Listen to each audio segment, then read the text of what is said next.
and welcome to the Best Kept Secrets of Greene County, New York podcast, where we're letting the Catskills out of the bag. My name is Thomas Boomhower, and I am the Economic Development Specialist for Greene County. With me, as always, is my intrepid co-host, Greene County's very own answer to Kevin Bacon, and the leader of our creative team for Buying Green and Invest Green, Mark Gustavson. Hey, Thomas. That's a new one. It is. I try to keep it fresh. 6 degrees of separation? Yep. Okay, very good. Today, Mark and I have the privilege of sitting with Robbie Chafitz, co-founder and director of Funny of the upcoming Catskills Comedy Festival. Robbie, thank you so much for taking the time to chat with Mark and I today. Thank you for giving me the opportunity to talk about the festival. So, this is something new and unique because, again, our goal here on Best Kept Secrets is to let the Catskills out of the bag. But I wanted to talk a little bit about the fact that, we've been home to a lot of festivals all the time. The difference between those, what you're proposing is bringing this festival to the Main Street and West Bridge Street businesses in the Village of Catskill and engaging local businesses with workshops and performances, and then also new ways to drive customers into their businesses. And I think that's fantastic. So just give me a little bit about your vision for the entire thing and how you came to get there. Well, you did that really well. I don't know if I could explain what I was trying to do as well as you just said. So first of all, I guess I'm a relatively newcomer to the area, 4.5, maybe 5 years coming up on. Fell in love with it right away. Just felt like this was a very special place and realized I wanted to spend a lot more time here than I had thought. So we've actually made it our home. We never knew we were going to be here the whole time. Gotcha. Where did you come from? So I originally, because this will fall into place later, came from Maryland, but my whole life I dreamed I was going to run away to New York City to get into film and TV, which I did. And it took me, 25, 30 years till I was a New Yorker, finally, right? And then we realized we enjoyed it, but we started coming up here just to visit friends, to get away. I'm originally from a smaller area, and I just like being at nature. Mm-hmm. We started looking for places, and then COVID hit, and we realized, oh my gosh, we're never going to be able to find anything. So we brought our search out, and I had never been to Catskill before. Talk about a best kept secret. And then we ended up buying a place, and literally the day I went to go check out our property, I started to drive into town of Catskill, but I didn't have enough time. And I went back, and we ended up buying a place right out by Stories that we love. And it wasn't until a few days later that we realized, oh, there's a little town here, a village. And all I can say, we just fell into the most amazing place that we couldn't have picked a better town if we had looked for it. Your first experience with Catskill was post-COVID. Well, actually, it was during COVID. During COVID, okay. Yeah. So there had been a significant revitalization from that because when I grew up here, I was born in the house I'm living in right now in 1962. And by the time I was 18, nothing was going on. Right. Everything was closing. When I was a little kid, the Main Street businesses were exceptionally vibrant. You had the greengrocer and the butcher, and you had a florist down the street. And that's what we call it, down street, because you always went down to go into the village from Jefferson Heights, from Catskill Heights, and from Grandview Heights. And by the time I was graduated from high school, there was just nothing going on here. And that stayed that way until basically after 9/11. That's when stuff started coming back. And then now, post-COVID, we have seen an incredible boom. Yeah, so I was here when COVID, so a lot of things were still shut down, but things were still working out. And then it started coming back, bubbling back to life. And the energy of the Avalon Lounge and Deb at Sister Salvage. And what I love about, and I want to tell everybody about it, is you could start at Main Street. You can get your tarot cards read by a puppet at Constellation by Derek. Then you can go next door and buy anything you want that's related to cats, right? Then you can zigzag over and buy Amazing Record Store. You can come back over this way, and again, you have Deb's Sister Salvage, which you can find anything. Then you have a bookstore, one of the best used bookstores, one of the best poured cocktails by Adam at Hemlock, and you can just keep going. Then you can get cryotherapy before you get a slice of pizza, all within it's unbelievable. You forgot to get coffee at City. Well, City, and there's Chow, so you can play games across the street. I mean, there's just so much there's just amazing possibilities. So I went to go see a show at Avalon. It was a comedy show, and everyone was having a great time. And I thought to myself, you know what, I want to bring something to Catskill. I want to make it come out of Catskill. I don't want to cut and paste on it. And I know there's Woodstock has the film festival. Hudson has a gazillion festivals, whatever. And Kingston has O Positive. like what would work here? And I love comedy. I have a comedy background. I was like, well, the Catskills. That's where all American comedy came from. It came from this whole area. That What Makes Us Laugh Today was born out of this whole area. And I literally walked out of a comedy show and I went to Mike Gilfeather, local, and Deb, and I said, I'm starting the Catskills Comedy Festival. And they went, that's a great idea. No one's done that. I said, and I want it to be town-wide, village-wide, and I want it to be everywhere. It should feel like it was born out of the entire village. So that's how it started. I went home and told my wife, and I said, this is what we're doing. She said, okay. So then I called. So I mentioned earlier that I grew up in Maryland, and I reconnected with two friends that I did high school drama with in Maryland, which is Stefan Bradisich and Martha Bradisich from Athens. Yeah. He was the mayor. Yeah. We just randomly ran into each other here. Didn't know that Martha's whole family's been here for a gazillion years. Right. So I called Stefan. I said, hey, you know what? We're starting a comedy festival and you're doing this with me because if you're going to jump off a cliff, you need someone to help break your fall. Indeed. He's like, I'm in. Okay. So then we went around and told everybody this is what we're doing, talking myself into a corner. We're going to do this. We're going to do that. And then we started a year ago. We gave ourselves a year. And the goal was to do multi-venues, which is happening. So we have the centerpiece is at Foreland. We'll do our 200 seats there at the Bookhouse. Gotcha. And Steph and those people, they've just bent over backwards. Everyone has just been, how can we help you? Oh. And then Liam and Avalon is like, of course. And then the Bridge Street Theater. We did talk to Ben a lot about the community theater. We really want to get that involved. It's just a little early in the condition of the theater, but going forward, sure, we'll definitely include that. Well, I believe we're talking about Ben Fine, who is one of the owners of a lot of buildings down here, down on Main Street. And Ben has a great vision of restoring what used to be the heart of the community. That's why it was called the community theater. And, my parents were newlyweds in the 1940s, right after World War II. Every week they would go down to the movie theater because there were newsreels and then there were, 3 or 4 pictures and then the feature, And that used to be just one theater with a balcony and a main floor. Over the course of time, this happened, like I say, in the 80s, 90s, they walled off the balcony to make another movie theater. But what nobody realized is that there's a fly space and there's a whole set of theatrical rigging behind it. I'm a theater junkie. I've been there with flashlights. The fly space is walled off. Yeah. You could actually make the whole thing back to one big theater if you wanted to. Well, I think that's Ben's vision. From what I've heard, is that he wants to be able to make it both a cinema and a live performance space. That's right. Yeah, and so that's fantastic. Just for your edification, yes, I work in marketing and I'm a creative director, but my actual college education is in technical theater and history. Well, I'm going to recruit you to technical theater for the festival then because we need help. The last time I did any work in technical theater was probably the 90s, and I know all of the technology has changed since then. But, that's all we can work with right now. Yeah. So a couple of things. So we didn't want to just play off the nostalgia of the Catskills, which it was. That's where all the humor came from. The Borscht Belt Festival does that. What we wanted to do was recreate the environment that helped produce the comics. So, yes, there's a little bit of that, but we want to get a place where comics local and regional can come here and try out new material in front of other audiences. It's a place to work things out. It's a place to find your voice. That's what the Catskills was about, was finding your voice.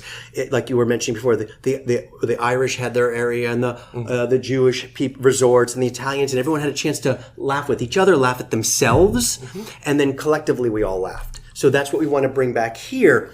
So, and then we want to make sure that people come and shop. So we're going to put comics like at Joust. If people don't go into the shops, we haven't succeeded. Okay. So we're actually we're working out where every festival goer will get some sort of discount by going into anywhere. The idea is come celebrate our main street and come. The whole town is funny. And it should be more than once a year. I want people to keep coming back. And then what else is important to us is we're not for profit, as most festivals are. And I need to thank the Athens Cultural Center, who they're our fiscal sponsor, which allows us to be a 501c3. That's how we take our tax deductible donations. We got a grant from Council Create, which was amazing. And we've got a lot of people who donated. So those funds not only go to help us festival, because no one's making anything out of this. It helps us keep our ticket prices down. But more importantly, we're raising money to do free comedy workshops for local youth. Oh, that's fantastic. And we've already started because I remember growing up, I did some sports and I liked it, but that wasn't my thing. And when I finally found the theater and comedy, I was like, wow, I learned self-expression, confidence, and all that sort of stuff. As I was mentioning, Steph and I met in drama. We learned to juggle together. And some of those skills I learned have taken me through the rest of my life. I can really laugh at myself. I have to. So we raise money. We're going to do free workshops. So those are some of the workshops we'll be doing. And also we're working with On the Fly. We're from Athens Storytelling. They're going to be doing storytelling workshops to help kids find the funny in their stories. Awesome. So, and this is something we want to continue to do all year, not just, but so the festival is about the awareness for it and to show what we can do, because I go on a lot of the community pages and I see there's nothing to do kids, or when can we do this? So it's the perfect opportunity. So that's kind of what the whole festival's about. And I'm really excited. Our lineup is amazing for the first year. I was a little nervous about it. Can I talk about? So here's reveal number one. Yeah. Okay. So everyone's like, who's a headliner? One of the things that we wanted to focus on was we curated it this year. We didn't do submissions. It just was too hard. We wanted a good mix of local and regional and give everybody an opportunity, which they will in this festival. So our big headliner is Bobcat Goldthwait, who many people remember from the Police Academy films or from Shakes the Clown or all the later Letterman appearances. He's also now a director. Yep. He also played the cocaine analysis guy in Blow with Johnny Depp. Yes, he did. And my favorite Bobcat line from that was, "I can't feel my face." He just has a documentary I just watched called Joyride, which is about his career, and he's also one of those guys. So when I started the festival, I need to back up a little bit. I was like, what do I do? How do I do this? I've never done a festival before. I'm in TV film production, which is one thing. So I called all my friends that I knew. So we have a great board. The first person I called was Eddie Brill.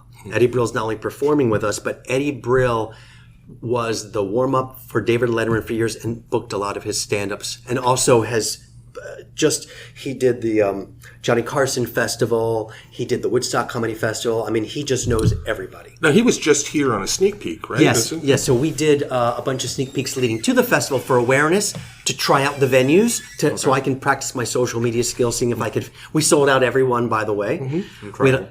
That particular night, we lost power, if you remember, from that storm. That's right. And I ran and got a generator with Stefan, and literally 2 minutes before they hit the stage, all the power came back. And they had all come up. So, and we had Yasser Lester at that one from Saugerties. But so Eddie Brill is on, and Pat Buckles, who's worked with him for years. But we also have a good friend of mine, Susie Ferris, who's a casting director who did Elf, Wet Hot American Summer. She just was nominated for an Emmy for Jury Duty. So I want to bring her out so people have an opportunity to be in front of people they don't maybe get to see.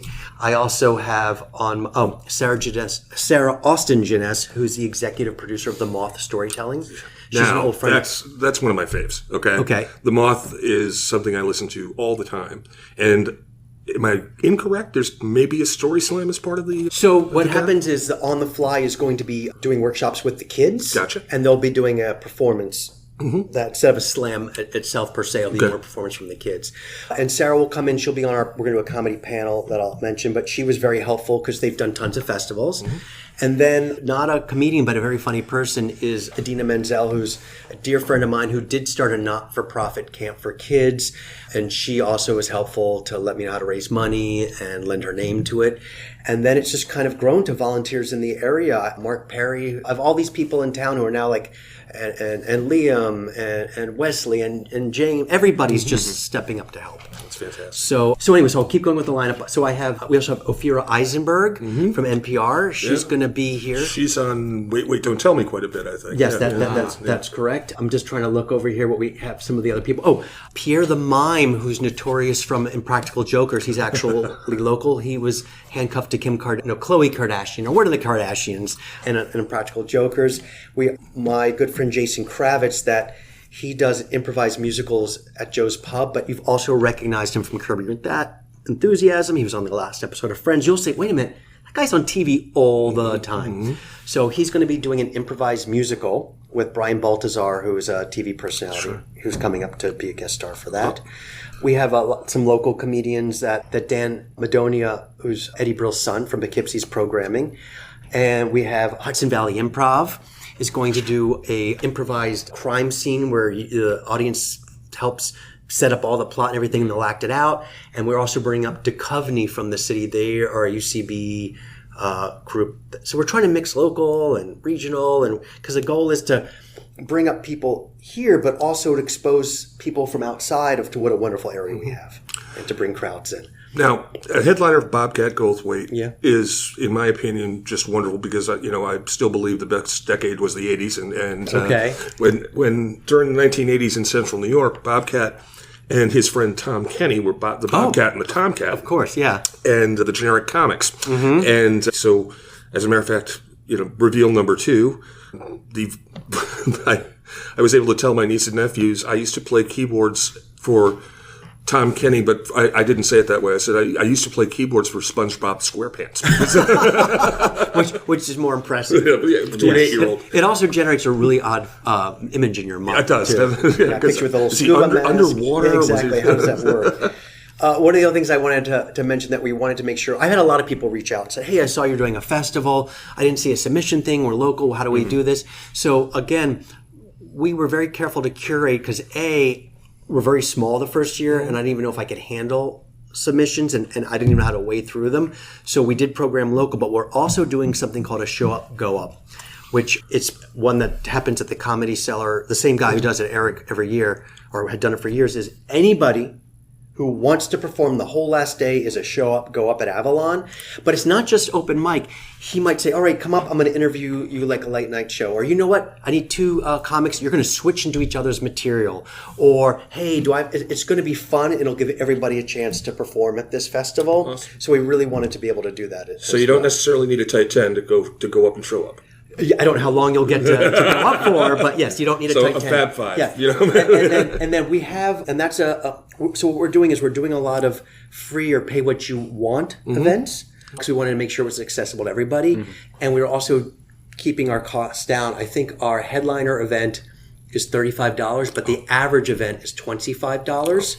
And the reason why we take donations is because we have to we subsidize that through donations. People are always, well, why are you trying to raise money? We wouldn't be able to keep ticket prices that low otherwise, because even though people have been great with donations, we still have to house some of the people. I still need to print banners, and there's a lot of expenses to go in to put on a festival, even though it's a not-for-profit. So yeah, we're so excited. It's leaf peeping season, and everyone will be up here, and we're working on doing something. It's funny because I know you're the pronunciation police. I know Cooksaki. Good. I know Caro. Good. Nice. I live right near it. I say Palinville. Some people say Palinville. It's Palinville. Okay, so I am right. Like, it's not Palinville, or it's Palinville. Like, I'm pale and I live in a village. Okay. Palinville. Palinville. Yeah. So I wasn't way off. Well, you're not. You're pretty close. But the thing is, and I have to say this, so I've been here for a while, and I think I heard when you were talking to Julia, and the thing is, so I got here, and the first thing I said is I'm going to the Hannafords and Cairo. And I was like, no, you're not. You're going, I said Cairo. I'm sorry. I corrected myself. Cairo or Cairo is the other one. I corrected myself, but I've still heard people that have been here for a long, long time. I get, even on the radio ads, I hear Cairo. You know what? A Cooksaki I have because I have the mug that Susan designed. And not only did Susan design that, she did all of our branding and logo on the website. All those little smiley faces. We wanted to keep everything as local as possible. As that was the goal of it. And then everyone has reached out. So my neighbor who said, hey, my dad would love to design your poster. I know you have the rest of the branding that Susan did. I said, sure, he does some design stuff.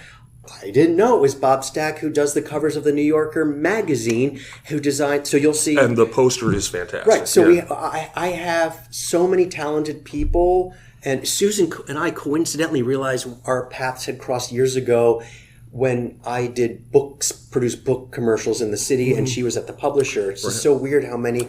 And I used to go to Deb Parker's bars in the city. I used to go to Webster Hall with, Lon's place at Stewart House. Stewart House is donating rooms for some of the comics. Oh, that's fantastic. I mean, we have people. When I say that this festival is born out of Catskill and Greene County, it's 100%. from us. That's fantastic. So one of the things that I'm amazed about is another, one of our success stories in Greene County is Susan Baldaserini and her husband Shai Kessler, who had a place in New Baltimore and then came and started Reed Street Bottle Shop, and were literally the first thing that was part of the Reed Street revitalization that has transformed Coxsackie into a real destination. And she, I always knew her as one of the co-owners of the bottle shop, and then she opened Pilot House Paper, which was a great little analog store where you could get amazing cards and little notepads and all sorts of really, really cool stuff. I never realized just how brilliant a designer she is. And then she's doing a lot of work around here. Not only did she do all the logos for most of the businesses on Reed Street, saw Sharon at Coxsackie Creamery, and she's got this little owl with an ice cream cone on her hat. And I'm like, that had to be Susan. I don't know when she's sleeping. So she does exceptional work. She's great, and I'm so thrilled to you're going to see. So you'll see a lot of her work on our Instagram, which is the Catskills Comedy Fest, and that's where people will find tons of information about what's coming up with it. And then also on our website, which is either the catskillscomedyfestival.org or tccfest.org. But you'll see everything around town. But we did a bunch of, as I mentioned, sneak peeks over the summer to try everything out. We did improv up at Griffin House. We did a drag brunch at Seconds, drag trivia brunch. We did stand-ups with Eddie Brill. We did sketch comedy at Avalon. We have another one coming up, a Laughter Collective, which is all female comics. And she designs all of those sneak peeks. And sometimes I just give her the stuff and I need it like, I don't know, can I get it by Sunday? And here's everything you need, and all the dimensions, all the sizes. She's a pro. That's it. One of our other events is, I'm calling it an alternative comedy night, and that's going to be a bunch of local, like, one is Evil Hate Monkeys, one of the names, and one is, it's just going to be like, it's not stand-up, it's not sketch, it's not improv, it's alt. And it's going to be over at Avalon. But if you go on the website, there is something for everyone. We did mark what is age appropriate for which folks, and if it's free or not free. So, look, all I know is I've never done this before. I know I'm going to have made some mistakes. I know I could have done things better. We're really hoping this first year is like, wow, that was great. Can you do it bigger next year? Well, that's one of the reasons we wanted to get you on the podcast. This is going to air in September, so it's well in advance of the date of the festival, which is October 18th through the 20th. You got it. Okay. That's right. And again, going to be great leaf season from what I've been told by everybody up at the Mountaintop Arboretum. They said that we've got enough rain and enough cold nights that the colors should be fantastic, and if we don't get a big storm and knock all the leaves off the trees, it should last for a while. So I just think that's why we picked it around that time. We wanted to show off the village and the town and the county, so we're just really excited. And the other thing is we would love volunteers. So if people are listening to this and like, oh, I'd love to be there, like, we need volunteers to do everything. We also need people to be like ambassadors. When people come to town, they're like, hey, where's this? Where do I go eat?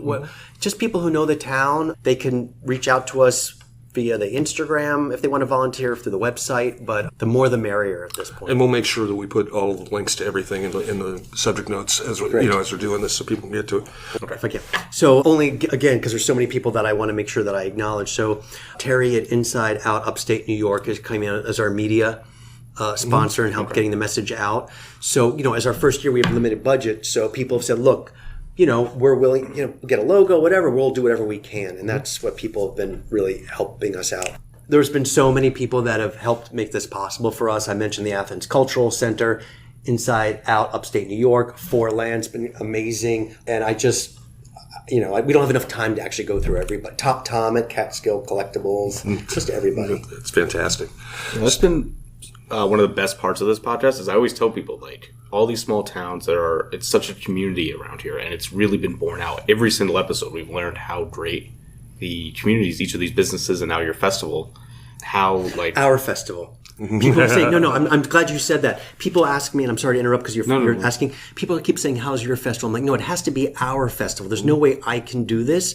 So I really want this to be our festival. So I'm sorry, you may... Well, our festival, how nurturing all these communities are, and how supportive all of the local business communities are of one another, and, change and growth and prosperity for everyone. Indeed, and there's definitely individual character for each one of these communities that we visit that's distinctly local.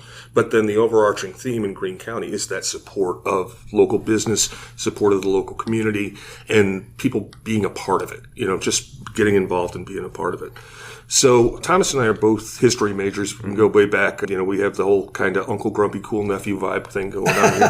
Who's who? And I want to do one more shout out and reveal to the fact that when you were talking about how the Catskills formulated comedy, basically, how it naturally arose from here. A lot of people, of course, remember the Borscht Belt, remember everything, Southern Catskills and all of that. But Catskill traditionally was the gateway to the Catskills because people came up to the Catskill Point on the day boat and then went up to the big resorts like the Catskill Mountain House in the late 19th century.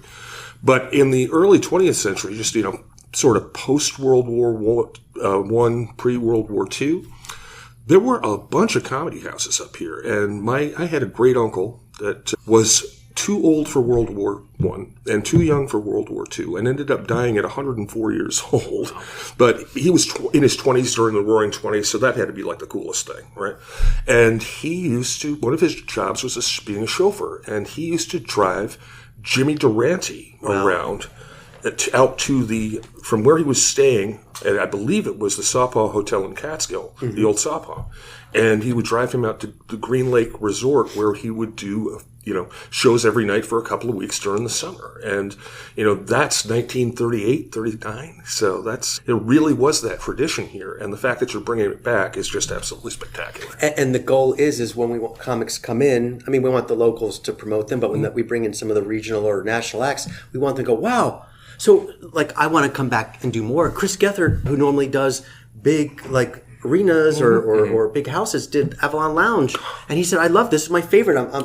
And that's great. And he keeps coming back. That's awesome. So I love that about this place. So yeah, I'm really excited. Are any of you guys going to come do the open mic? We will be there. We will be there. I think you need to work on your act. Type 5. Yeah, you need a 5'5". Yeah. Yeah, I'm trying to. I think if people just follow us on the Instagram, check out Facebook, which I'm trying to keep up on that. I'm going on all the platforms, and then if anyone has any questions at all and want to know anything about it, they should just reach out. We're as transparent can be.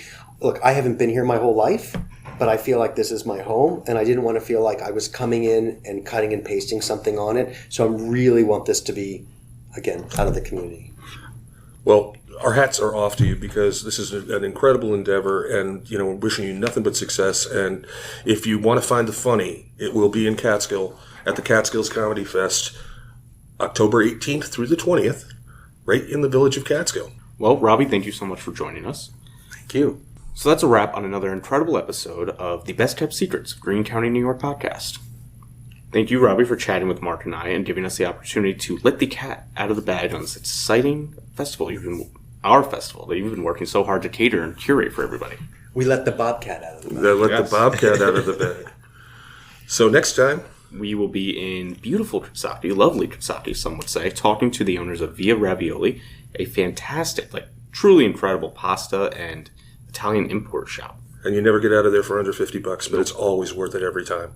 And they're a local manufacturer. They make everything there. So we're really looking forward to talking with Steve and Kate and finding out their success story and how they came to Greene County. But until then, we've got places to go, things to do, and stories to tell.